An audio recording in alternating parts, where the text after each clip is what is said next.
कि मोबाइल उनका कीमती समय ही नहीं चुरा रहा था, बल्कि उनके जीवन के अनमोल पल चुरा रहा था। कभी आपने गौर किया है, सुबह आंख खुलते ही हमारे दिमाग जागने से भी पहले हमारा हाथ हमारे मोबाइल के ऊपर जाता है।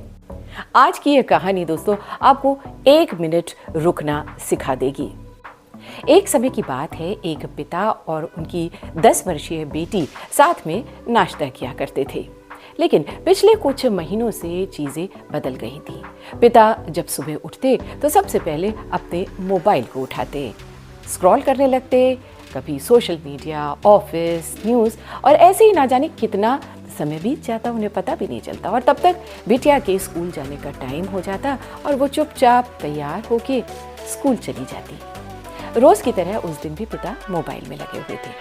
बिटिया स्कूल के लिए तैयार हुई और बड़े उदास मन से पिता के पास आकर बोली, पापा आपका गुड मॉर्निंग आजकल आपके मोबाइल को मिल जाता है, मुझे नहीं। बिटिया की बात सुनकर पिता अवाक रह जाते हैं और मन ही मन कुछ निर्णय करते हैं।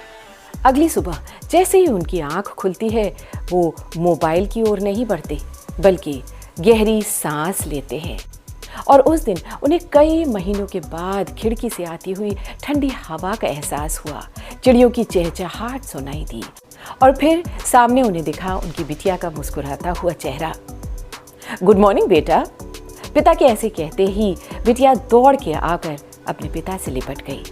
तब उनकी समझ में आया कि मोबाइल उनका कीमती समय ही नहीं चुरा रहा था, बल्कि उनके जीवन के अनमोल पल चुरा रहा था।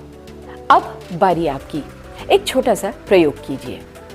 कल सुबह जब आप उठें तो आपका हाथ आपके मोबाइल पर ना जाए, बल्कि थोड़ी देर रुकिए, गहरी सांस लीजिए और तब शायद आपको भी ठंडी हवा के झोंकों का एहसास हो, आपको भी जीवन की चहचहाहट सुनाई दे, शायद एक मुस्कुराता हुआ चेहरा मिले जो आपके जीवन को सुकून दे जाए, जो इस मोबाइल स्क्रीन से बहुत आगे हो, उससे परे हो। दोस्तों, मैं हूं नंदिनी और आपके लिए लेकर आती रहूंगी ऐसी कहानियां। एक कहानी, एक एहसास, एक सोच। लेकिन जाने से पहले आप कमेंट बॉक्स में ज़रूर लिखिएगा कि कल सुबह आपका हाथ मोबाइल पर जाता है या फिर आप चुनते हैं जिंदगी। नमस्कार नंदिनी का।